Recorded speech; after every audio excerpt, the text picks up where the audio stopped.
एक बात और करना चाहता हूं आज आपसे।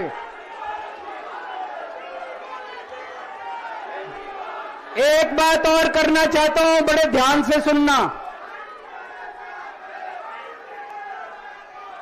एक बात और बहुत जरूरी बात है, सारे जने बड़े ध्यान से सुनना। ये आरएसएस वाले कहते हैं हम राष्ट्रवादी हैं, आरएसएस वाले कहते हैं हम देशभक्त हैं। आज मैं पूरे सम्मान के साथ, आरएसएस के प्रमुख हैं श्री मोहन भागवत जी, मैं पूरे सम्मान के साथ मोहन भागवत जी से 5 प्रश्न पूछना चाहता हूं और आपका समर्थन चाहता हूं। अगर मैं कोई गलत प्रश्न पूछूं तो बता देना, और सही प्रश्न पूछूं तो मैं आपसे हाथ खड़ा करवा के पूछूंगा। मेरा पहला प्रश्न है मोहन भागवत जी से।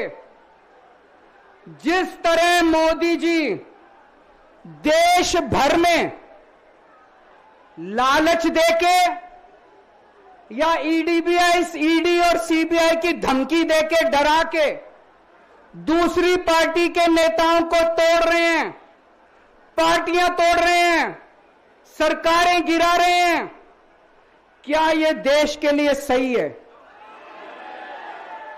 मैं मोहन भागवत जी से पूछना चाहता हूं, क्या आप नहीं मानते कि यह भारतीय जनतंत्र के लिए हानिकारक है? पूछना चाहिए कि नहीं पूछना चाहिए मोहन भागवत जी से?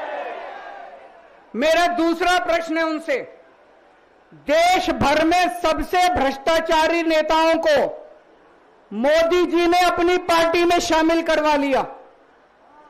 जिन नेताओं को कुछ दिन पहले मोदी जी ने खुद सबसे भ्रष्टाचारी बोला, जिन नेताओं को अमित शाह जी ने खुद भ्रष्टाचारी बोला, कुछ दिन के बाद उनको बीजेपी में शामिल करा लिया। मैं मोहन भागवत जी से पूछना चाहता हूं, क्या इस प्रकार की राजनीति से आप सहमत हो? क्या आपने कभी ऐसी बीजेपी की कल्पना की थी? पूछना चाहिए कि नहीं पूछना चाहिए मोहन भागवत जी से? मेरा तीसरा प्रश्न है मोहन भागवत जी से।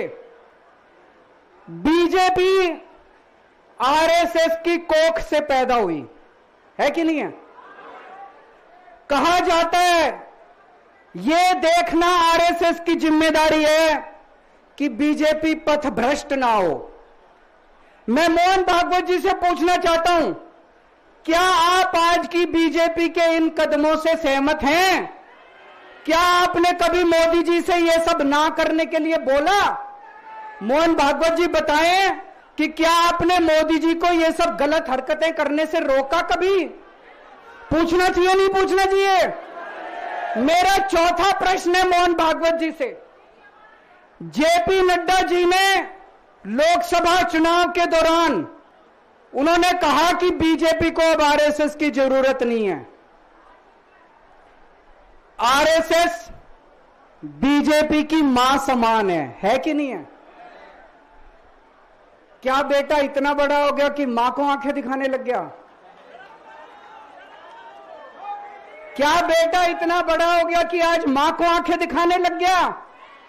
जिस बेटे को पाल पोस के बड़ा किया, जिस बेटे को प्रधानमंत्री बनाया, आज वो बेटा पलट के मां को अपनी आंखें दिखा रहा है। मातृतुल्य संस्था आरएसएस, आज वो बेटा अपनी मातृतुल्य संस्था को आंखें दिखा रहा है।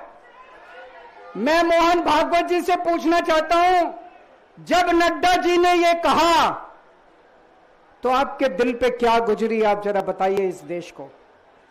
क्या आपको दुख नहीं हुआ?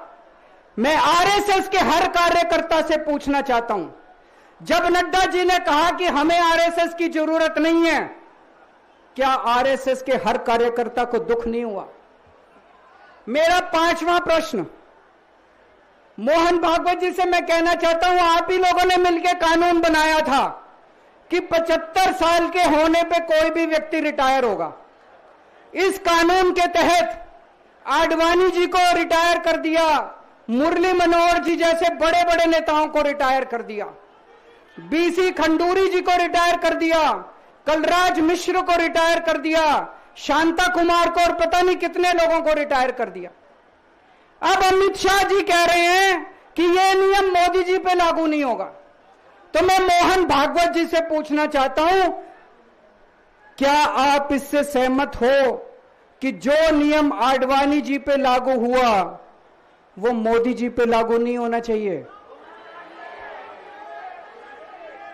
आप ये पूछना चाहते हैं कि नहीं पूछना चाहते? पूरा देश आज मोहन भागवत जी से ये प्रश्न पूछना चाहता है। एक और बात रखना चाहता हूं मैं, प्रश्न के रूप में नहीं है। आज हमारे देश के अंदर शिक्षा व्यवस्था का बहुत बुरा हाल है। जिनके पास पैसा है वो अपने बच्चों को प्राइवेट स्कूलों में भेज देते हैं, जिनके पास पैसा नहीं है वो मजबूरी में सरकारी स्कूलों में भेजते हैं। 75 साल के अंदर सरकारी स्कूलों का बेड़ा गर्क कर दिया हर सरकार ने इस देश के अंदर। लेकिन ऊपर वाले की कृपा है कि ऊपर वाले ने इस देश को एक मनीष सिसोदिया दे दिया। 75 साल के बाद इस देश में एक ऐसा शख्स आया जिसने गरीबों के बच्चों को भविष्य की एक उम्मीद दी।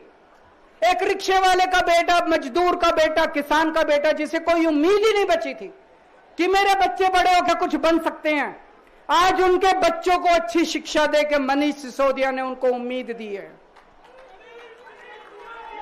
ऐसे मनीष सिसोदिया